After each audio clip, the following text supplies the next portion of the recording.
K-팝, K-무비, K-드라마, K-푸드, 한류라고 하죠. 21세기 들어 갑자기 이 K-컬처, 한류 열풍이 세계를 놀라게 합니다. 그런데요, 사실 한국을 방문한 외국인들은 K-컬처만이 아니고 K-치안을 보고도 놀라합니다. 이렇게 편안하게 밤거리를 걸어 다닐 수 있는 나라 흔하지가 않거든요. 우린 이곳에 살아서 잘 모르지 그들에게는 정말 놀라운 일입니다. 그러고 보니까 K-교육도 있네요. 미국의 오바마가 대통령이었을 때 미국인들에게 한국 교육의 우수성을 본받아 배워야 한다 이렇게 말했었죠. 그런데 그는 한국 교육의 어떤 점을 그렇게 높이 평가했을까요? 아마도 국제학력 평가에서 받은 높은 시험 성적 때문이었을 겁니다. 하지만 오바마가 놓친 것이 있는데요. 아이들의 그렇게 높은 성적, 공교육이 아닌 학원이라는 사교육 덕택이었습니다. 한국 교육을 잘 알고 있는 어느 미국 고등학교 교장 선생님은 오바마와 다르게 보고 있습니다. 오바마의 견해에 동의하지 않는 거예요.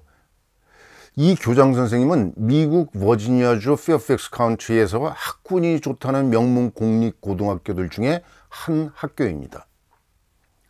워싱턴 DC하고 가까운 이곳은 미국에서 5위 안에 드는 부자 동네여서 그런지 세금이 많이 거친다고 하네요. 그래서 학군 좋다고 소문이 나서 한국 학생들이 참 많이 있습니다. 제가 이 중에 어느 한 학교를 방문해서 이 교장 선생님과 인터뷰를 진행한 적이 있어요. 저는 이렇게 물어봤거든요. 한국 학생 참 많네요. 공부들 참 잘하죠? 교장 선생님 왈, 예, 아이들 성적 높아요. 그래서 저는 이랬죠. 한국 아이들 참 똑똑하죠? 그랬더니 I don't think so. 성적이 좋으니까 아이들이 스마트한 거 아닌가요? 이렇게 되물어봤어요. 그랬더니 그 교장 선생님은 이렇게 말씀하십니다.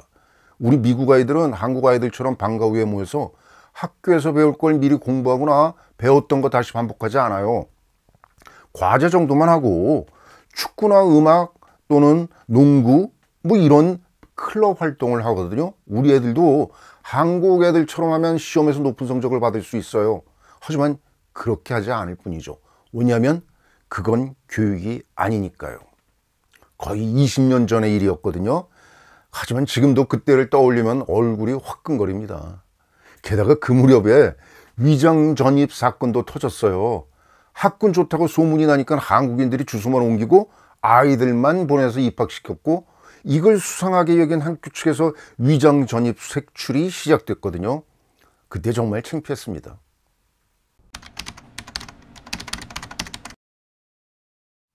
그런데요, 우리 학원이라는 이 사교육 시스템의 원조 일본의 주쿠에서 비롯되었습니다. 원래 보충학습이 필요한 아이들을 위해서 그리고 시험이 다가오면 시험 대비 공부 같은 걸 하는 곳, 이것이 주쿠였습니다. 이 주쿠가 한국에 들어오면서 파리바게트나 교촌치킨 같은 프랜차이즈 가맹점까지 두는 정말 전혀 다른 시스템으로 바뀌어버립니다. 그런데요, 우리의 이 학원 시스템이 홍콩으로, 동남아로, 중국으로 수출되었습니다. 2000년도 초에 이걸 배우기 위해서 홍콩과 중국의 사교육 관계자들이 대거 우리나라를 방문했답니다. 미국 교육 관계자들도 방문했어요. 그 당시에 제가 빌 게이츠 아시죠? 그분이 만든 게이츠 재단의 교육 담당 책임자하고 미팅을 가진 적이 있었거든요. 사실은 그 여성이 한국을 방문한 진짜 목적은 저하고 만나기 위해서가 아니고 메가스터디의 손주원을 만나기 위해서였습니다. 메가스터디의 시스템 탐색을 위해서 한국에 왔거든요. 이렇게 보니까 한국의 사교육은 이제 세계로 뻗어나갔네요. 그러니까 한류 열풍의 하나다 이렇게 해도 틀린 말은 아닐 겁니다. 그래서 영어 단어도 새로 만들어졌습니다. 어떤 거냐면요, Shadow Education, 그림자 교육 이렇게 번역되나요? 근데 어감이 썩 그리 좋지 않죠. 교육의 암시장이라는 그런 뉘앙스가 있으니까요. 그런데 아무리 우리의 사교육 시스템을 도입한다고 해도 7세 고시 뭐 이런 선행학습은 예외입니다. 일본의 주쿠도 보충학습이나 할 뿐 무리하게 선행학습을 시켜서 사회 문제가 된 적이 없거든요. 그런데 딱 한 나라가 우리의 선행학습을 따라 했던 적이 있어요. 바로 중국입니다.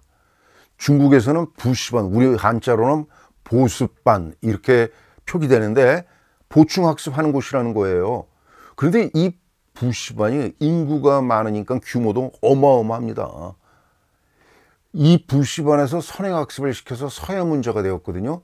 급기야 2021년 중국 공산당의 중앙판공천이 샹젠 정책을 발표합니다. 샹젠이란 말은 두 가지를 줄인다는 뜻인데요. 과도한 숙제 줄이기, 교과목 관련 사교육 줄이기, 이겁니다. 그래서 기존 학원 모두를 비영리기관으로 만들어버렸습니다. 영업행위 하지 말라는 거예요. 그리고 주말, 공휴일, 방학 동안에 이곳을 전부 문을 닫게 했어요. 평일도 밤 9시 이후에는 가르치는 걸 금지했죠. 참 중국답죠. 우리나라는 상상도 못하죠. 그런데 우리도 선행학습 금지법이라는 것이 있어요. 2014년도에 만들어진 법입니다. 하지만 사교육 시장에서 이루어지는 선행학습 자체를 막는 법은 아니고 학교에만 적용되는 법입니다. 지난 영상에서 제가 선행학습을 시켰더니 교육부로부터 장관상을 받았다 이렇게 말씀드렸죠. 제가 만약 지금 그렇게 했다면 상은커녕 범법자가 됐을 겁니다. 그때는 맞고 지금은 틀린 겁니다. 사실 저는 이 영상에서 선행학습은 아무나 하는 게 아니고 특별한 아이에게만 해당된다 이걸 보여드리려고 했던 겁니다. 제 경험상 그런 특별한 아이가 과연 몇 명이나 됐을까요? 1000명 가운데 하나? 아니면 2000명 가운데 하나? 그런 아이를 영재라고 하는지는 잘 모르겠습니다만 어쨌든 아무한테나 선행학습을 하면 안 됩니다. 그 아이는 혼자 공부해서 경시대에 금상까지 받았는데 글쎄요 지금 뭘 할까요? 아마 의사가 되었을 겁니다. 그 당시 저는 아이에게 내가 미국 유학 보내줄 테니까 수학이나 물리학 전공하면 어때? 이렇게 제안했죠. 제가 돈이 많아서 그런 건 아니고 그 정도 아이의 수준이면 미국에 있는 제 동료 또는 지도교수에게 연락해서 미국에서 장학금 받으면서 공부할 수 있도록 주선할 수가 있었거든요. 하지만 아이는 의대 진학을 고집했습니다. 아무튼 선행학습은 아무나 하는 것이 아니라는 걸 강조한 건데 그럼에도 왜 우리나라에서는 선행학습이 성행할까요? 왜 어른들은 선행학습을 하지 않으면 안 되게끔 아이들을 몰아붙이는 거죠?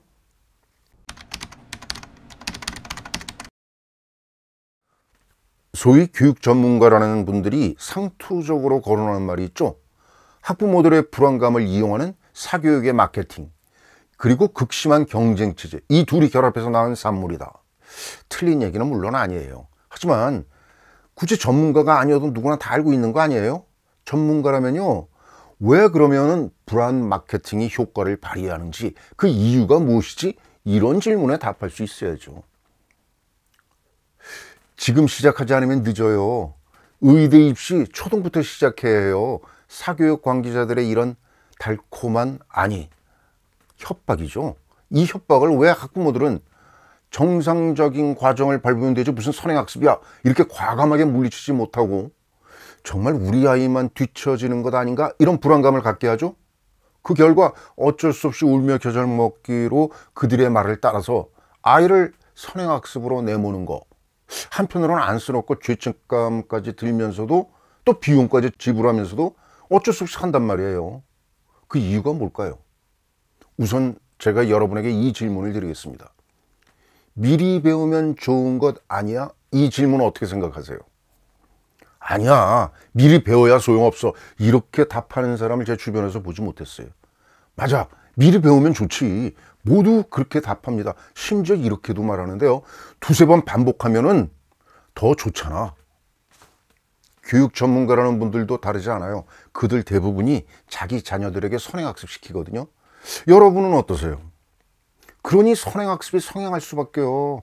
물론 조금 미심쩍어 하는 사람도 있겠지만은요, 주변에서 하도 그러니까 아이에게 피해가 갈까 봐 어쩔 수 없이 따라할 수밖에 없거든요. 그런데요, 미리 배우면 좋다, 아니면 두세 번 배우면 더 좋다, 이런 생각이 어디서 나왔냐면요, 바로 교육에 대한 우리의 전통적인 관점에서 비롯되었습니다. 제가 이제부터 그 몇 가지 사례를 보여드리려고 합니다. 우선요, 좀 엉뚱한 얘기지만 음악교육부터 보여드리죠.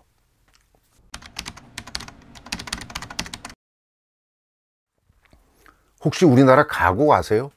피아노 반주에 맞춰서 홍남파의 봉숭아, 김동진의 가구파 뭐 이런 걸 떠올리지만요, 이 노래들은 진짜 가곡이 아닙니다. 일제강점기인 1920년대 이후에 우리나라 시에다가 리트, 독일풍이거든요. 서양 양식의 곡을 묻혀 만든 노래, 이게 가곡입니다. 하지만요, 진짜 우리 것이 아닌데요. 우리의 진짜 전통 가곡은 시조시를 동창이 밝았느냐 노고질이 우지진다 이런 거 있죠. 여기를 노랫말로 삼아서 관현악 반주에 맞춰서 부르는 성악곡입니다. 이거 정말 아무나 부를 수 없을 정도로 무척 어려워요. 왜 그런지 그 이유가 있습니다. 서양 음악은요, 음과 음 사이가 명확하게 구분되죠. 정확한 음정을 구사하려면 한 음에서 다른 음으로 명쾌하게 깔끔하게 이동해야 합니다. 반면에요, 우리 국악은 음에서 음으로 연결하는 과정에 음을 떨거나 꺾거나 흘러내리는 등 무지무지하게 다양한 꾸밈음이 들어갑니다. 이걸 식임새라고 합니다. 바로 이 식임새가 우리 음악의 묘미이자 핵심입니다. 그래서 서양 음악 창법은 계단식, 우리의 전통 음악은 미끄럼틀식, 뭐 이렇게 비유하기도 합니다. 한번 직접 들어보세요.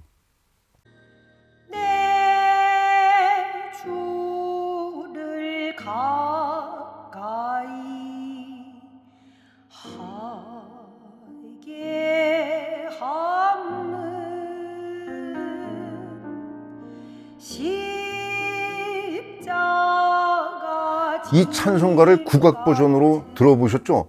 한 음에서 다른 음으로 이동할 때 질질 끄는 것처럼 들리는데 이게 식임새입니다. 꾸밈음이 참 다양합니다.